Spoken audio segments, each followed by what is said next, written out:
من الشیطان الرجیم بسم اللہ الرحمن الرحیم۔ جیسا کہ میری بہنوں گزشتہ کلاس میں ہم نے اس بات کو معلوم کیا تھا کہ رسول اللہ صلی اللہ علیہ وسلم پر یہ آیت نازل ہو گئی جس میں یہ کہا گیا کہ اللہ کے نبی آپ دعوت دین کا کام ابھی تک جو چھپے چھپے کر رہے تھے وہ 3 سال اب ختم ہو چکے ہیں، اب اعلانیہ طور پر کھلے عام اب اس دعوت کو آپ کر بیٹھے ہیں۔ اس حکم باری تعالیٰ کے آنے پر اللہ کے نبی نے صفا کی پہاڑی پر چڑھ کر اپنے سارے پیغام کو پہنچا دیا، سوائے ابو لہب کے کسی نے اختلاف نہیں کیا، کسی نے جرت نہ کی۔ وہاں تک ہم نے معلوم کیا تھا۔ اب اس کے بعد ہوتا کیا ہے، اس پیغام کو سننے کے بعد سارے لوگ اپنے اپنے گھر واپس آ جاتے ہیں، اور نہ انہوں نے سچ کا ساتھ دیا نہ جھوٹ کا ساتھ دیا۔ فی الحال لوگ کشمکش میں ہیں کہ کیا کیا جائے، کیا اس کی بات کو مانیں یا جھٹلا دیں۔ اب فی الحال وہ ایک عجیب معاملے میں ہیں، ان کے ساتھ ایک عجیب حادثہ پیش آیا ہے۔ اس کے بعد اس طرح جب دن بدن بڑھتا گیا، اللہ کے نبی صلی اللہ علیہ وسلم جو ہے مجلسوں میں، جماعتوں میں، جب بھی سڑکوں پر لوگ جمع ہیں، ہر ایک کے پاس جا کر اللہ کے نبی دعوت دین میں لگ گئے، اس کا اظہار اللہ کے نبی نے شروع کر دیا۔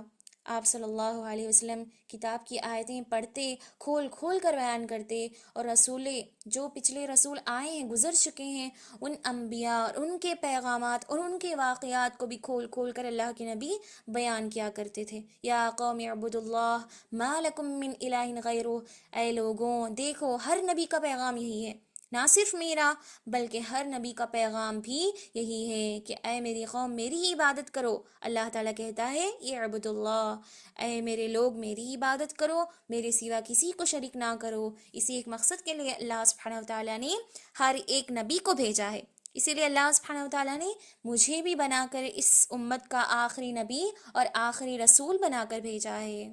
لہٰذا جب آپ صلی اللہ علیہ وسلم کی تبلیغ دھیرے دھیرے کامیاب ہوتی گئی، ایک ایک کر کے بہت سے لوگ مسلمان ہوتے گئے، اور جو مسلمان ہو گئے اور جو مسلمان ہوتے گئے، چاہے وہ کمزور ہوں، غلام ہوں، مرد ہوں، عورتیں ہوں، اس طرح جو ہے ایک جماعت بن گئی، اس طرح جو ہے ایک بہت بڑی جماعت بڑھتی جا رہی ہے۔ ایسا ہوتا گیا کہ کسی کے گھر میں ایک مسلمان ہے، ایک بھائی مسلمان ہے تو کوئی بہن مسلمان نہیں، ایک باپ کافر ہے تو اس کا بیٹا جو ہے مسلمان ہے۔ اس طرح اختلافات بھی پیدا ہوتے گئے ہر ایک کے گھر میں۔ اب جب قریش نے دیکھا، قریش سے مراد وہ سردار، وہ کافرین، وہ مشرکین جو نبی صلی اللہ علیہ وسلم کو تو اب تک اللہ کے نبی کو امین اور صادق مانتے رہے، لیکن اب اس واقعے کے بعد، اس پیغام کے بعد اب وہ پلٹ گئے، ان کی انانیت، ان کا فخر اور ان کا تکبر اب آگے آڑے آ گیا کہ ہم ہرگز بھی اس پر ایمان نہیں لائیں گے، ایک کمزور ہے، ایک یتیم ہے، ہم اس کی بات کیوں مانیں؟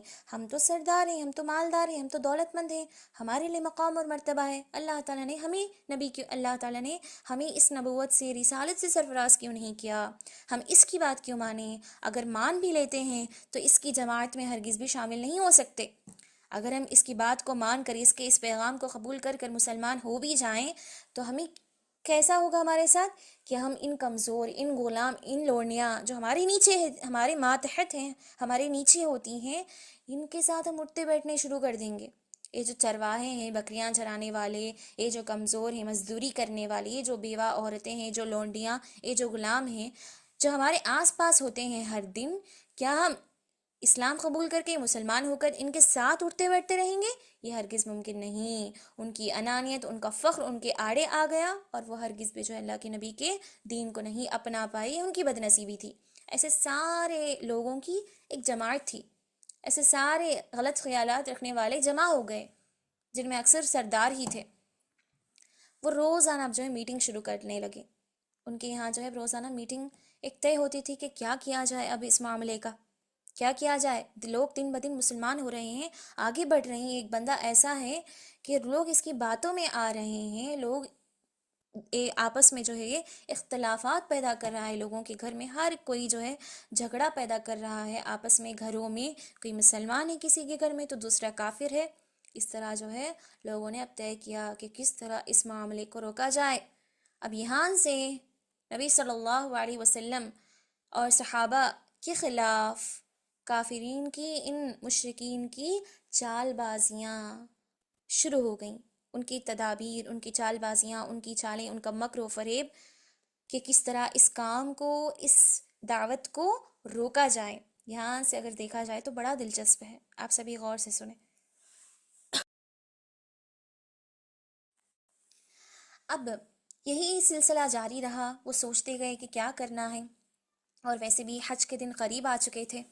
لوگوں نے فیصلہ کیا کہ اب ویسے بھی حج کے دن قریب ہیں، اگر حجاج کرام دوسرے ملکوں سے حج کرنے کے لیے آئیں گے تو وہ بھی اس کی باتوں کو سنیں گے، اس کو بھی اپنائیں گے، اور اس طرح یہ بندہ جو ہے پوری دنیا میں مشہور ہو جائے گا، اس کی شہرت ہو جائے گی۔ اتنی دور کی انہوں نے سوچی، اور ابھی سے انہوں نے چرچے کرنا شروع کر دیا کہ کس طرح حجاج کے آنے سے قبل ہمیں اس کو روکنے کی تیاری کرنی ہے، کچھ نہ کچھ پلان کرنا ہے۔ تو سارے کے سبھی ایک جگہ اکٹھا ہو گئے، جن میں ایک بہت بڑا سردار تھا۔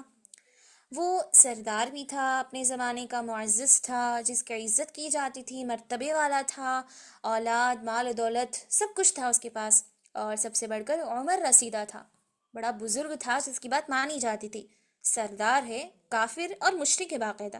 اللہ سبحانہ وتعالیٰ نے اس کے سلسلے میں قرآن میں بتا دیا کہ ہم نے اس کو تو مال و دولت سے نوازا، اولاد سے نوازا، ہر چیز سے نوازا تھا، لیکن اس نے ہمیں جھٹلایا، جس کا نام ہے ولید بن مغیرہ۔ حالانکہ اس کے بیٹے، اس کے 3 بیٹوں کو اللہ سبحانہ وتعالیٰ نے ہدایت دی، اور وہ صحابہ بھی ہیں، لیکن اسے ہدایت نہ مل سکی۔ ولید بن مغیرہ جو اپنے زمانے میں اپنے سارے کافرین میں سب سے بڑا کافر، سب سے بڑا مشرک تھا۔ اس کے پاس لوگ آئے، سبھی نے جمع ہو کر میٹنگ طے کی کہ کیا کیا جائے۔ پوچھا اس نے لوگوں سے کہ تم ہی بتاؤ، کچھ نہ کچھ رائے دو تم لوگ ہی۔ تو لوگوں نے کہا کہ اچھا کیوں نہ ہم ایسا کہیں گے، جب حجاج کرام آئیں گی تو ان کے سامنے ہم ایسا کہہ دیں گے کہ ہمارے پاس جو ہے ہمارے شہر میں ایک کاہن ہے، ایک کاہن ہے، اس طرح جو ہے جنات سے، شیاطین سے مدد لے کر جو ہے کچھ من گھڑت باتیں بیان کرتا ہے اور اس کو حقیقت کہتا ہے، اس طرح ہم حجاج کو اپنی باتوں میں منوا لیں گے، کیا اس بات پر راضی ہو جائیں؟ تو ولید بن مغیرہ نے کہا وہ کاہن نہیں ہے، ہم نے کاہنوں کو دیکھا ہے، ہم نے کاہنوں کو دیکھا ہے، میں کاہنوں کا تجربہ کر چکا ہوں، وہ کاہنوں جیسی باتیں تو نہیں کرتا، اس کی باتیں حقیقت پر مبنی ہوتی ہیں، اس کی باتیں بہت اچھی اور سچی ہوتی ہیں، جو کتاب وہ پڑھتا ہے، جس وحی کے بارے میں وہ کہتا ہے، جو اچھی باتوں کا حکم دیتا ہے، ایسی باتیں کاہنوں کی نہیں ہوتی ہرگز بھی۔ ٹھیک ہے، تو اب لوگوں نے کہا ٹھیک ہے، تب ہم یہ کہیں گے حجاج سے، لوگوں سے، کہ وہ پاگل ہے، کہ وہ پاگل ہے۔ اب ولید بن مغیرہ کیا کہتا ہے؟ وہ پاگل بھی نہیں ہے، ہم پاگلوں کو بھی جانتے ہیں، ان کو سن چکے ہیں، ان کا تجربہ بھی کر چکے ہیں، اس میں نہ پاگلوں جیسی گھٹن محسوس ہوتی ہے، نہ وہ پاگلوں کی طرح گھٹن یا پھر جو ہے تکلیف محسوس کرتا ہے، اور نہ ہی کسی قسم کی بہکی بہکی الٹی سیدھی باتیں کرتا ہے، اس کی باتیں بالکل صاف، سمجھنے والی، سمجھانے والی، عمل کرنے والی اچھی صاف باتیں ہوتی ہیں۔ یہ بھی نہیں، یہ بھی کام نہیں آئے گا، کچھ اور بتاؤ۔ لوگوں نے کہا ٹھیک ہے، ہم یہ کہیں گے لوگوں کے سامنے کہ یہ شاعر ہے، شاعر کہہ دیں گے لوگوں کے سامنے۔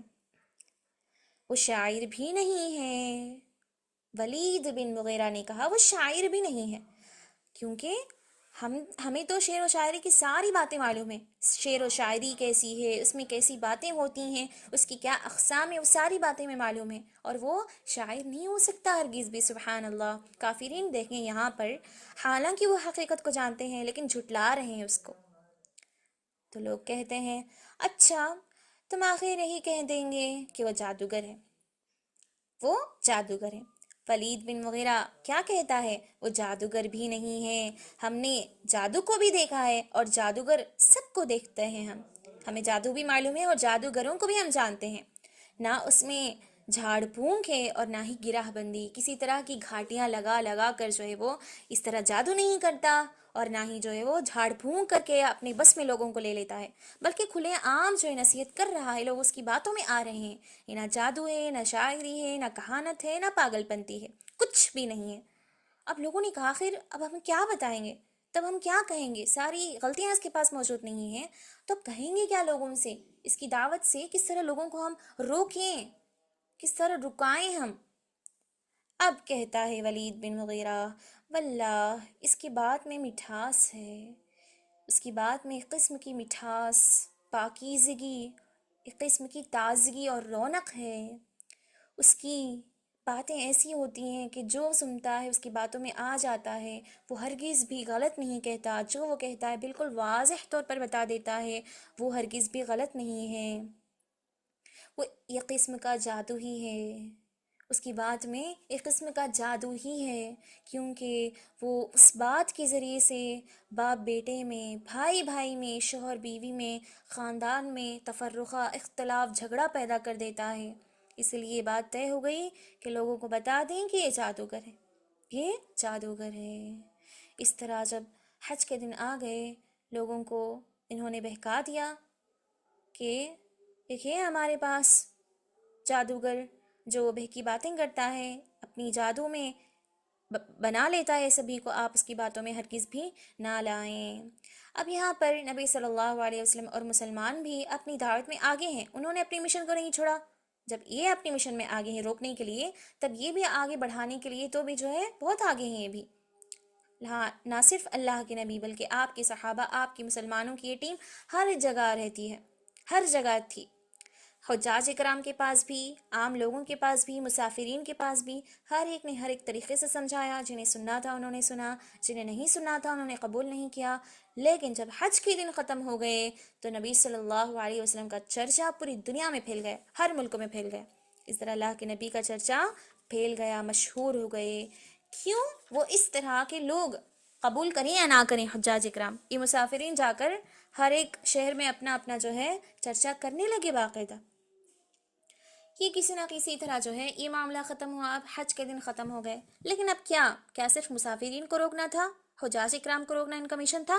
نہیں، اب آگے ان کا جو بڑا مسئلہ ہے کہ اہل مکہ کو روکا جائے، خود ان کے قبیلے خاندان والوں کو روکا جائے، جو اس کی باتوں میں آ رہے ہیں، ان کے قبیلے والے، ان کے رشتہ دار، ان کے بھائی بہن، ان کے باپ بیٹے، ان کافرین کے، ان سرداروں کے، یہ بھی اس کی جال میں پھنس چکے تھے، ایسا ان کا ارادہ تھا، ایسی ان کی باتیں تھیں کہ ہماری رشتہ دار، ہماری پہچان، ہمارے دوست احباب بھی اس کی جماعت میں چلے جا رہے ہیں، پہلے ہمیں یہاں جو ہے روکنا ہے، حج کے دن تو چلے جائے، اب کیا کرنا ہے آگے؟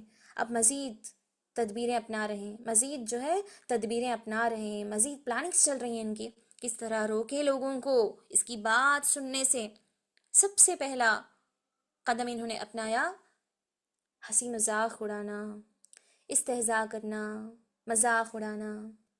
جب بھی نبی صلی اللہ علیہ وسلم گزرتے تو کیا کہتے کہ اس پر جادو کر دیا گیا ہے، شاعر ہے، پاگل ہے، کاہن ہے، اس کے پاس ایک شیطان آتا ہے، اپنی طرف سے گھڑ لیتا ہے، بات میں بناوٹی ہے، اللہ اکبر، رات کو ایک خواب دیکھتا ہے اور اس خواب کو لوگوں میں آ کر بیان کر دیتا ہے، اور جب بھی اللہ کے نبی کو دیکھتے تو بڑے غصے اور انتقام کی نظر سے دیکھتے تھے، گویا کہ کھا جائیں گے، اس قدر حقارت کی نظر سے اور تکبر کی نظر سے دیکھتے تھے۔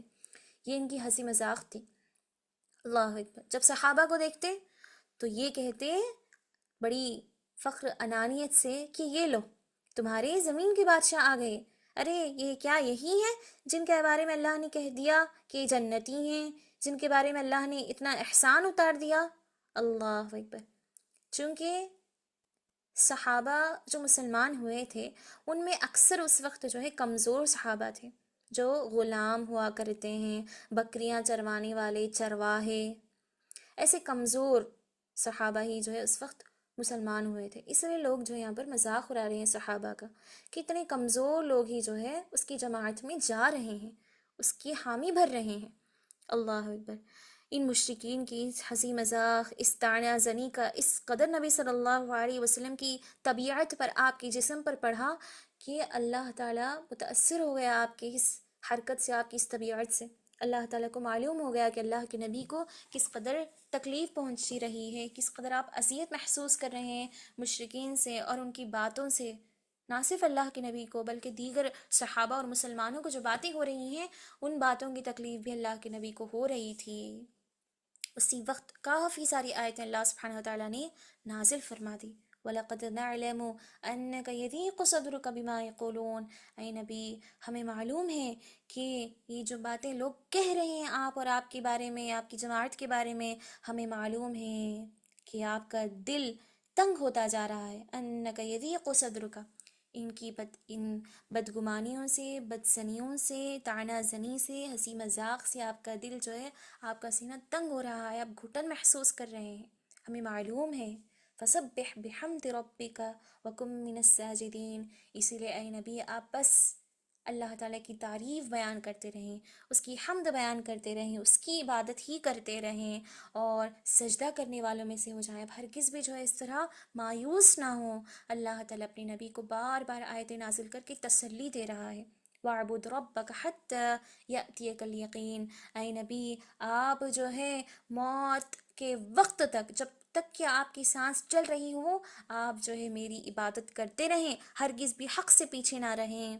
آپ اس دعوت کے مشن کو آگے بڑھاتے رہیں اور ہرگز بھی جو ہے ان طعنہ زنیوں سے، ان کے مشکلات سے، ان کی اذیتوں سے آپ پریشان نہ ہوں. آپ ہرگز بھی جو ہے تنگ محسوس نہ کریں، آپ بلکہ اپنے اس مشن میں مزید آگے بڑھ جائیں. میں آپ کے ساتھ ہوں. اس طرح کافی ساری آیتیں نازل کر کے اللہ سبحانہ وتعالیٰ نے اپنے نبی کو تسلی کے الفاظ بخشے. اسی طرح ایک اور طریقہ جس کے ذریعے سے وہ دعوت کو روکنا چاہتے تھے، وہ کیا ہے؟ لوگوں کو آپ کی بات سننے سے روکنا. جب بھی نبی صلی اللہ علیہ وسلم کو دیکھتے کہ اللہ کے نبی لوگوں کے درمیان، ایک مجلس کے درمیان کچھ نصیحت کی باتیں کر رہے ہیں، کچھ نصیحت دے رہے ہیں ان کو قرآن اور حدیث کی باتیں، فوری جو ہے وہاں پر آ جاتے، آنا اور وہاں پر جو ہے شور مچا دینا. ایسی مجلسوں میں جہاں 2-3 لوگ کھڑے ہیں، نصیحت کی باتیں ہو رہی ہیں، توحید کو بیان کیا جا رہا ہے، فوری وہاں پر آ کر جو ہے چیخنا، چلانا، شور مچانا، تاکہ لوگ وہاں سے بھاگ جائیں، سن نہ پائیں، اس طرح دعوت کا کام رک جائے. یا پھر ان لوگوں کو وہاں سے لے کر جانا کہ آپ اس کو چھوڑیں اور ہماری بات سنیں. اللہ اکبر. جب بھی قرآن کی تلاوت کی جاتی تھی تو صحابہ اور اللہ کے نبی بڑے ہلکے آواز میں قرآن کو پڑھا کرتے تھے کہ کہیں کافرین اس وحی کا بھی، اللہ کی اس کتاب کا بھی مذاق نہ اڑائیں. لیکن جب رات کا پہر آ جاتا، جب رات کا وقت ہو جاتا، سارے کے سارے اپنے گھر چلے جاتے، تھک جاتے، تکلیفیں پہنچا کر اپنے گھروں میں صحابہ اور اللہ کے نبی جو ہے قرآن کو نمازی تہجد میں اور جب بھی قرآن پڑھتے رات میں تو بلند آواز سے پڑھا کرتے تھے. اب انہیں رات میں آزادی ملتی تھی کہ اللہ کی عبادت کر سکیں، بڑی آزادی کے ساتھ قرآن پڑھ سکیں، اس کی آیات کو کھول کھول کر تلاوت کر سکیں. لیکن ان کافرین نے یہاں بھی نہیں چھوڑا. جب بھی رات کو گھروں سے گزرتے کہ قرآن کریم کی تلاوت کی آواز آ رہی ہے تو مذاقیں اڑایا کرتے تھے، کہتے تھے کہ لعنت ہے اس کے اتارنے والے اور اس جس پر یہ اتر رہا ہے، دونوں پر لعنتیں بھیجتے تھے، گالیاں دیتے تھے. اللہ اکبر. گویا وہ اتنی بڑی شخصیت اللہ کے رسول اور اتنی بڑی ذات، عبادت کی ذات، اپنے معبود کو، اپنے خالق کو وہ گالیاں دے رہے ہیں. اللہ اکبر. اسی وقت اللہ سبحانہ وتعالیٰ نے حکم جاری کر دیا وَلَا تَجْهَرْ بِصَلَاتِكَ وَلَا تُخَافِتْ بِهَا. اے نبی جب بھی آپ نماز پڑھیں، جب بھی آپ قرآن پڑھیں، آپ ہرگز بھی جو ہے اپنی آواز کو بالکل اونچی نہ رکھیں، وَلَا تُخَافِتْ بِهَا، اور نہ ہی بالکل کم رکھیں اپنی آواز کو. وَابْتَغِ بَيْنَ ذَلِكَ سَبِيلًا، بلکہ دھیمی آواز میں قرآن کو پڑھا کریں، کیونکہ یہ کافرین مذاق اڑا رہے ہیں آپ کو کیا معلوم کہ کس قدر ہماری نافرمانی کر رہے ہیں. اس حکم کے آنے کے بعد سبھی نے اس بات کا اہتمام کیا. اسی تدبیر کا، اسی پلاننگ کا ایک حصہ یہ بھی تھا کہ نضر بن حارث، آپ اس نام کو یاد رکھیں میری بہنوں، ایک بہت بڑا کافر ہے، بہت بڑا کافر، ان کافرین میں سے ایک بہت بڑا کافر نضر بن حارث. اس نے کیا کیا؟ وقت نکال کر وہ کیا کرتا ہے، جاتا ہے دوسرے شہروں کو جا کر وہاں کے پرانے خاندانوں کی، نسلوں کی، بڑے بزرگوں کی قصے کہانیاں سن کر لوگوں سے آتا ہے مکہ واپس. آ کر وہی کہانیاں، وہی قصے جو ہے یہاں پر لوگوں کو بیان کر رہا ہے مجلس میں. جہاں جہاں اللہ کے نبی کی مجلس قائم ہوئی ہے وہاں ان کو وہاں سے نکال کر اپنی مجلس میں لے جا کر ان قصے کہانیوں میں اس قدر مشغول کر دیتے تھا کہ لوگوں کے پاس وقت ہی نہ ہو کہ وہ اللہ کے نبی کی نصیحت کو سن سکیں، توحید کے پیغام کو سمجھ سکیں، اس قدر لوگوں کو جو ہے مصروف کر دیتا تھا۔ دیکھیں یہاں پر قابل تعریف ہے نا یہ بات کہ اگرچہ وہ کافر ہیں لیکن اپنے مشن کو وہ پورا کر رہے ہیں۔ انہوں نے یہ طے کر لیا، ٹھان لیا کہ ہمیں کام کرنا ہے، کسی نہ کسی طرح کریں گے ہم، چاہے اس کے لیے کتنی بھی مشقت ہو، کتنی بھی محنت ہو، ہمیں کرنا ہے یہ کام۔ لیکن افسوس در افسوس کہ آج ہماری حالت کیسی ہے، آج کیسی ہے ہماری حالت کہ ہم نے جب ایک کام کا ارادہ کیا، اس کا فیصلہ بھی کیا ہے اس پر کرنے کا، چلیں دعوت دین دور کی بات ہے، اس میدان میں ہم نہیں اترے ہیں وہ ٹھیک ہے، لیکن جب عبادتوں کا مسئلہ ہو، نیکیوں کا مسئلہ ہو، کسی کے ساتھ احسان کرنے کا مسئلہ ہو، مدد کرنے کا مسئلہ ہو، ہم فیصلہ کرتے ہیں، ہم ارادہ رکھتے ہیں لیکن سست پڑ جاتی ہیں ہم بہنیں، سست پڑ جاتی ہیں، نیکیوں میں سستی آ جاتی ہے، شیطان ہمیں گمراہ کر دیتا ہے۔ جبکہ کافرین اگرچہ ان کا مشن غلط ہے، غلط ارادے ہیں، لیکن دیکھیں یہ قابل تعریف ہیں، اپنے ارادے کو پورا تو کر رہے ہیں، محنت اور مشقت تو کر رہے ہیں، چاہے اس میں کتنا بھی وقت لگے، کتنا بھی جو ہے جسمانی تندرستی، جتنی بھی طاقت لگے۔ نصر بن حارث جو ہے وقت نکال کر دوسرے شہر جاتا ہے، 2-3 شہر جا کر وہ جو ہے وہاں کی قصے کہانیاں سب سن کر آتا ہے، اور یہاں جو ہے لوگوں میں اس قدر پھیلا دیتا ہے کہ لوگ مشغول ہو جائیں اس کی باتیں سننے کے لیے۔ اللہ اکبر۔ اس نے بس اتنا نہیں، ایک اور قدم آگے بڑھایا، اور وہ کیا کیا؟ وہ اس طرح کہ نبی صلی اللہ علیہ وسلم کے لیے اس نے جو ہے بعض لونڈیوں کا انتخاب کیا، لونڈی کو خریدتا اور کہتا کہ تم اس کے پاس جا کر اسے کھلاؤ پلاؤ اور اسے اس قدر خوش کر دو کہ وہ ہرگز بھی جو ہے نبی صلی اللہ علیہ وسلم یعنی کہ محمد کی بات نہ مانے۔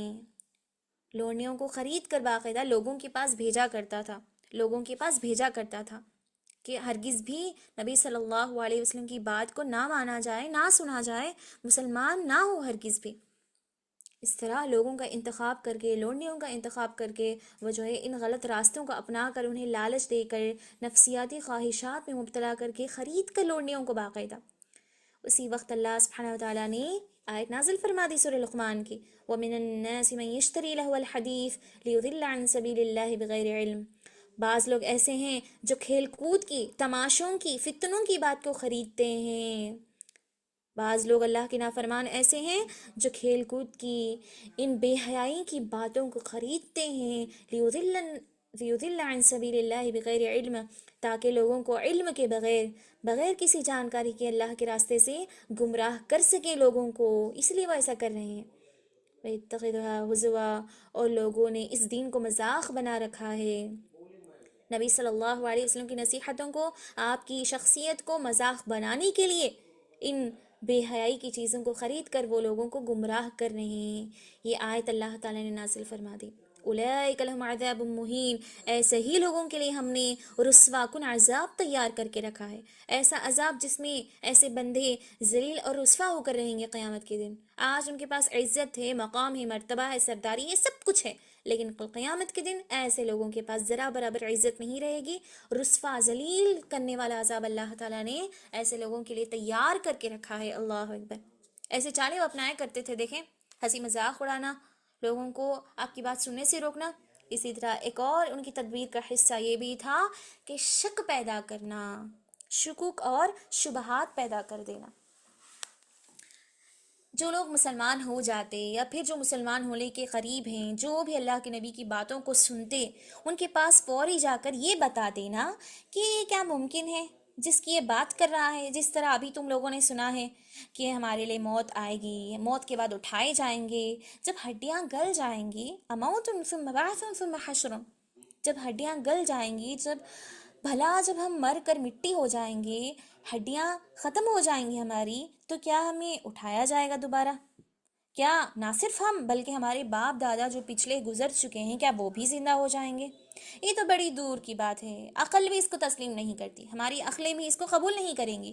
ایسا کیسے ممکن ہے کہ ریزہ ریزہ ہو جائے، ہڈیاں سب ختم ہو جائے، وجود ہی نہیں ہوگا جب انسان کا، تو کس طرح پیدا ہوگا دوبارہ انسان؟ یہ ممکن ہی نہیں ہے، عقل بھی اس کو قبول نہیں کرتی۔ ایسی مذاق کی باتیں، ایسی باتیں لوگوں کے سامنے بیان کر کے ان کو شک میں مبتلا کر دینا۔ ان کو اب ایک ڈاؤٹ آتا ہے، اب وہ شک میں ہیں کہ کیا ان کی بات بھی صحیح ہے، ان کی بات بھی صحیح ہے، کس کی بات قبول کریں؟ کسی نے کہا کہ اللہ تعالیٰ قیامت کے دن سوال کرے گا، عدالت قائم ہوگی، آخرت کی زندگی ہے، اور کسی نے کہا کہ موت تو ہوگی نہیں، کیا یہ ممکن ہے؟ کیا ہاں یہ بات بھی صحیح ہے کہ ہم مٹی ہو جائیں گے تو دوبارہ زندہ ہونا مشکل ہے؟ اس طرح لوگوں کو کنفیوز کر دیتے تھے۔ اللہ اکبر! اس وقت اللہ سبحانہ وتعالیٰ نے کافی ساری آیتیں نازل فرما دی۔ وَلَقَدْ عَلِمْتُمُ النَّشْأَةَ الْأُولَىٰ فَلَوْلَا تَذَكَّرُونَ، اللہ تعالیٰ نے کہا کیا تم ہماری پہلی مرتبہ پیدا کیے جانے سے واقف نہیں ہو؟ کیا تم نہیں جانتے؟ کیا تم نے اپنا جائزہ نہیں لیا، اپنے اندر جھانک کر نہیں دیکھا کہ پہلی مرتبہ ہم نے تمہیں کیسے پیدا کیا ہے؟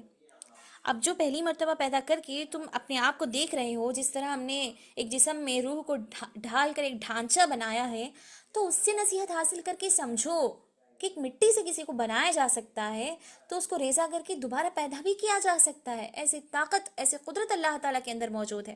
افعینا بالخلق الاول، کیا پہلی مرتبہ پیدا کر کے ہم تھک چکے ہیں؟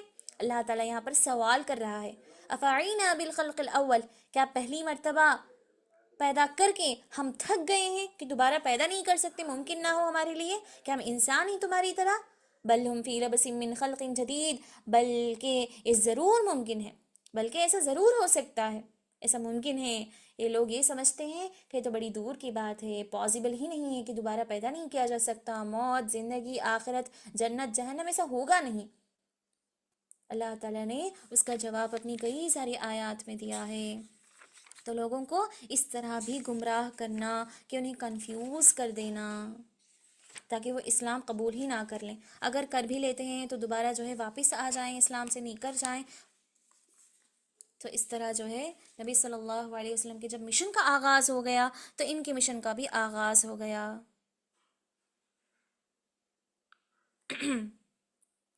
ٹھیک ہے میری بہنوں، اس کے علاوہ اب جب نبی صلی اللہ علیہ وسلم اور دیگر مسلمان ان سارے کنفیوژنس ان کے سامنے آ رہے ہیں، ان کا جو مشن ہے آگے بڑھ رہا ہے، کافرین کا مشن آگے بڑھ رہا ہے، چاہے وہ جتنی بھی چال بازیاں چلا رہے ہوں۔ اب ساتھ ہی ساتھ ان کے مقابلے میں جو ان کی جماعت، جو ان کی ٹیم موجود ہے، وہ مسلمان بڑھ رہے ہیں، ان کی چالیں جس طرح آگے بڑھ رہی ہیں، اس مسلمانوں کی وہ ٹیم میں لوگ بڑھتے جا رہے ہیں، تعداد بڑھتی جا رہی ہے، بڑھتی جا رہی ہے۔ اب ان کا حسد، ان کی جلن، ان کا غیظ، ان کا غصہ، ان کا غضب، ان کی انانیت مزید بڑھتی جا رہی ہے۔ اب انہوں نے زبان سے دیکھ لیا کہ کچھ کام نہیں آنے والا، اب کیا طے کیا انہوں نے کہ اب نہیں، اب بس منصوبہ کچھ اور نیا اپنانا ہے۔ انہیں زبان سے نہیں بلکہ ایسی ایسی تکلیفیں پہنچانی ہے کہ تصور نہ کر سکیں، ایسے الفاظ، ایسے واقعات پیش آئے جن کے تصور سے ہی رونگٹے کھڑے ہو جاتے ہیں۔ ایسے مظالم انہوں نے ڈھائے ہیں صحابہ اور دیگر مسلمانوں پر۔ اللہ اکبر! کہ کس طرح انہوں نے مسلمانوں کو، صحابہ کو، نبی صلی اللہ علیہ وسلم کو سخت سے سخت عذابات، سزائیں، ظلم، تکالیف، مشکلات ڈھانا شروع کر دیا۔ زبان سے کچھ نہ ہو سکا تو عذابات، ظلم سے ہاتھ چلایا انہوں نے۔ سبحان اللہ! ایسے تنگ حالات کے باوجود مسلمانوں کا یہ عقیدہ، صحابہ کی یہ جماعت اپنی ایمان میں مضبوطی کے ساتھ قائم اور دائم رہی ہے۔ ہم انشاءاللہ اپنی اگلی کلاس میں پڑھیں گے کہ کس طرح صحابہ کے بہت سارے واقعات ہیں کہ کس صحابی کو کس طرح کس صحابی کو کس طرح تکلیف پہنچائی گئی، ہر ایک کے آزمائش کا واقعہ مختصر ہی صحیح، کم از کم چند صحابہ کے واقعاتوں میں معلوم ہونے چاہیے۔ مسلمانوں کو کس طرح تعذیب دی گئی، عذابات سے دوچار کیا گیا۔ انشاءاللہ سبھی بہنیں ضرور حاضر ہوں، ٹھیک ہے؟ ابھی تک کے جو ہم نے پڑھا ہے، آج کا جو لیسن، اس کے سوالات میں مختصر بتاتی ہوں، آپ لکھ لیں۔ اگر کوئی لکھنا ابھی ممکن ہے کسی کو تو لکھ لیں۔